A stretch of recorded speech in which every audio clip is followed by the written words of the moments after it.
Close to it, anyway. So one night, this wife drew her husband's attention to this couple next door, and she goes, honey, do you see that couple? How devoted they are. He kisses her every time they meet. Why don't you do that? He said, well, honey, I'd love to, but I don't really know her that well.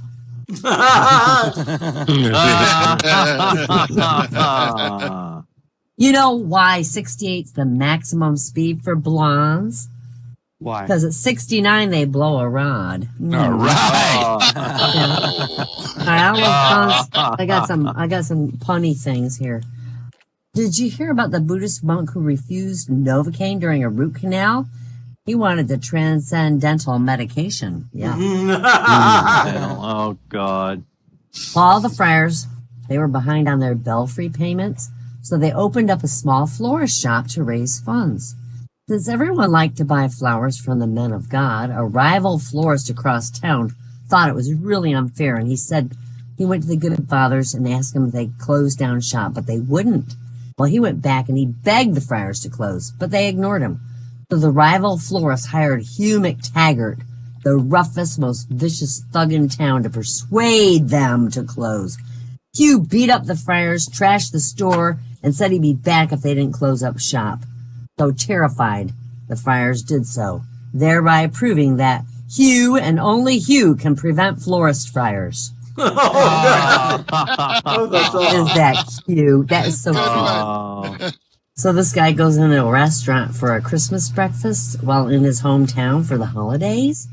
And after looking over the menu, he says, I'll just have the eggs Benedict. His order comes a while later, but it's served on this big, shiny hubcap. And he asks the waiter, what's with the hubcap? And the waiter sings, there's no plate like chrome for the hollandaise. I knew. Is Tindelia here? Tindelia's not here, but somebody sounded like Tindelia laughing. Oh, that's so funny.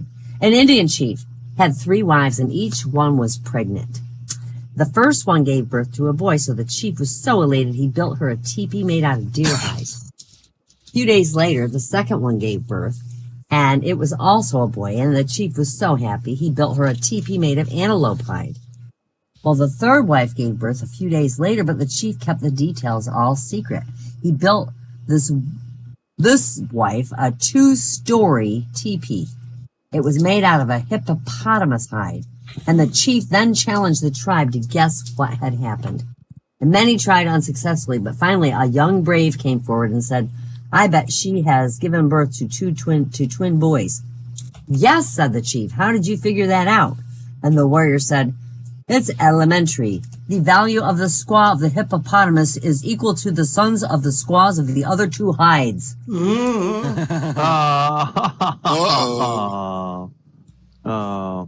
the great desert, there lived a band of nomads. Their leader, Benny, had risen to his rank due to his magnificent beard. His people believed that a man's strength and courage came from the beard, and thus the man who had the biggest beard was the chief. Well, after he led the band for many years, Benny started to feel uncomfortable wearing this beard in this hot, dusty land that he lived in, and he wanted to shave it off, so he called the council to get their advice. And when he said he wanted to shave, the councilmen were shocked, and one guy goes, do you not remember the ancient legend, sire? The leader who removes his beard is cursed and made into a piece of earthenware. Benny had heard this legend. Benny heard it, but he was a modern man, and he scoffed at this tale. And being headstrong, he went ahead and he cut and scraped away this once magnificent beard. And as his final whisker was cut, a huge dust storm came up. It lasted only a few seconds, and when it cleared, there was a clay urn where only moments before had stood the leader. And the council then knew the legend must be true. Their conclusion was, a Benny shaved is a Benny earned.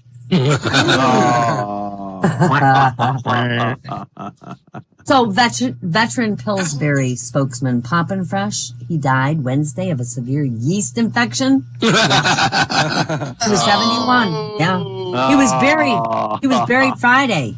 One of the biggest funerals in years. Dozens of celebrities turned out, including Mrs. Butterworth, the California Raisins, Hungry Jack, Betty Crocker, and the Hostess Twinkies. Yeah. The great pie was piled high with flowers, of course it's spelled Flours, as his longtime friend Aunt Jemima delivered the eulogy, describing Fresh as a man who never knew he was needed. Never Fresh knew he rose was quickly in the show business, but his later life was filled with turnovers. Ooh. Not the smart cookie, and wasted much of his dough on half-baked ski. Still, even as a crusty old man, he was a role model to millions. Fresh's second wife. They had 2 children and 1 in the oven. And, the funeral was at 3:50 for 20 minutes.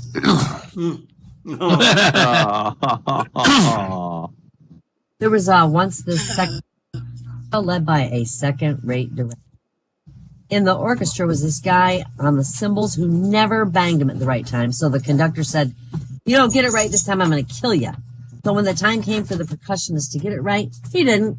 So the director pulled out a gun and shot him. Well, of course, the police came, they arrested him, and eventually the conductor ended up on death row. And the day came when he was sent to the electric chair. And as the crowd watched, the executionist flipped the switch, and nothing happened.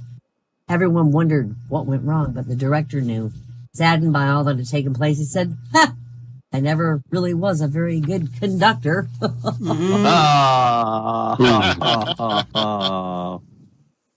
NASA, they were preparing for the Apollo project.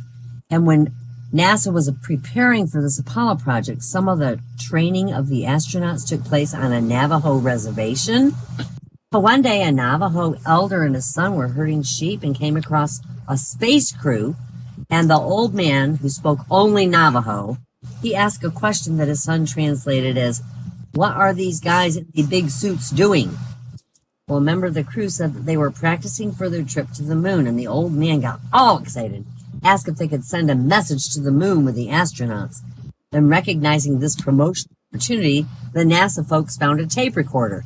And after the old man recorded his message to be taken to the moon, they asked the son to translate it, but the son refused. So the NASA people brought the tape to the reservation where the rest of the tribe listened and laughed, but they still refused to translate the elder's message too. And finally, the NASA crew called in an official government translator, and his translation of the old man's message was, "Watch out for these guys. They have come to steal your land."